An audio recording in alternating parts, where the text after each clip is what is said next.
Assalamualaikum warahmatullahi wabarakatuh. Saya Vina Febrianti, NIM E201920844. Saya di sini akan mereview kembali materi dari Bapak Abdul Wadud Nafis tentang ekonomi tertutup dengan kebijakan pemerintah selaku dosen pengampu ekonomi makro Islam. Baik, yang pertama adalah pengertian dari perekonomian ekonomi tiga sektor. Ekonomi tiga sektor adalah perekonomian yang meliputi kegiatan dalam sektor perusahaan, rumah tangga, dan pemerintah. Kemudian selanjutnya adalah siklus perekonomian tiga sektor. Dalam siklus perekonomian tiga sektor ada tiga peran yang penting dalam siklus ekonomi tiga sektor. Yang pertama adalah perusahaan, yang kedua pemerintah, yang ketiga rumah tangga. Hubungannya di sini adalah perusahaan akan ada pengeluaran berupa pajak kepada pemerintah. Jadi dalam perusahaan di sini setiap perusahaan dalam melakukan produksinya akan ada pajak, entah itu setiap tahun, setiap bulan, dan lain-lain. Kemudian rumah tangga akan mendapatkan gaji atau upah atau bayar sewa kepada perusahaan. Jadi rumah tangga di sini akan mendapatkan gaji. Kemudian rumah tangga di sini adalah ketika pengeluaran dari rumah tangga kepada perusahaan ketika rumah tangga mengonsumsi suatu produk dari perusahaan tersebut. Jadi di sini antara perusahaan, pemerintah, dan rumah tangga saling berhubungan dalam siklus perekonomian tiga sektor. Kemudian tidak ada dalam perekonomian tiga sektor, tidak ada ekonomi luar negeri yang berhubungan dengan ekspor dan impor, tetapi hanya dalam sektor negara saja. Kemudian yang ketiga, yang selanjutnya adalah adanya campur tangan pemerintah menimbulkan dua perubahan. Yang pertama, pungutan pajak yang dikeluarkan oleh pemerintah menambah pengeluaran agregat pada industri dan rumah tangga. Kemudian yang kedua, pajak memungkinkan pemerintah untuk melakukan perbelanjaan dan ini akan menaikkan perbelanjaan agregat.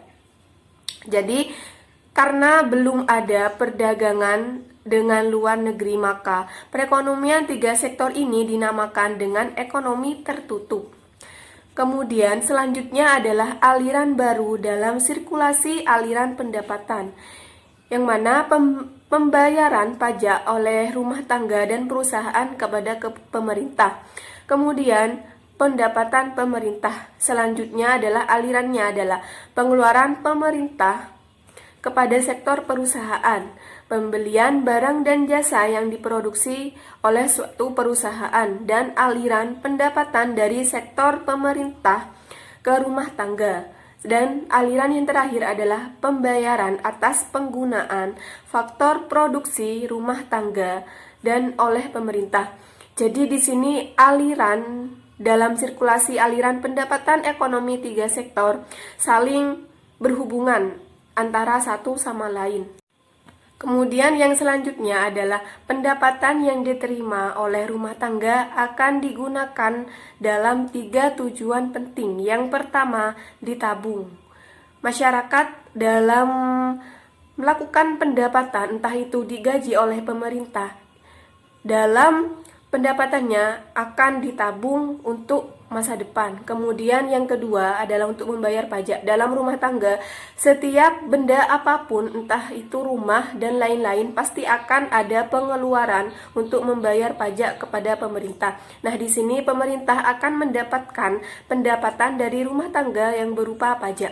Kemudian yang ketiga adalah membiayai konsumsi.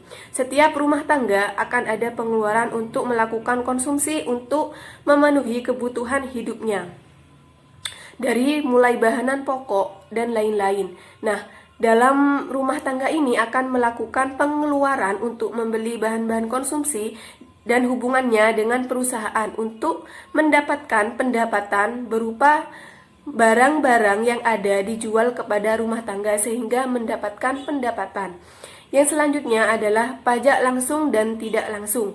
Pajak langsung adalah jenis pungutan pemerintah yang secara langsung dikumpulkan dari pihak wajib yang membayar pajak. Kemudian yang kedua adalah pajak tidak langsung. Pajak tidak langsung adalah pajak yang bebannya dapat dipindahkan kepada orang lain. Kemudian yang selanjutnya adalah bentuk-bentuk pajak pendapatan. Ada 3 pajak pendapatan. Yang pertama, pajak regresif. Pajak regresif adalah pajak yang turun ketika pendapatan naik. Yang kedua, pajak proporsional adalah pajak tetap berapapun tingkat pendapatan. Jadi, berapapun tingkat pendapatan rumah tangga, maka pajak yang dibayar akan tetap. Kemudian yang terakhir atau yang ketiga adalah pajak progresif. Pajak progresif adalah pajak naik ketika pendapatan naik. Jadi pajak di sini adalah mengikuti jumlah pendapatan yang diterima. Jika pendapatan itu naik, maka pajaknya akan naik. Begitupun sebaliknya. Demikian review materi dari saya tentang ekonomi tertutup dengan kebijakan pemerintah untuk memenuhi tugas ekonomi makro Islam. Kurang lebihnya mohon maaf. Terima kasih. Wassalamualaikum warahmatullahi wabarakatuh.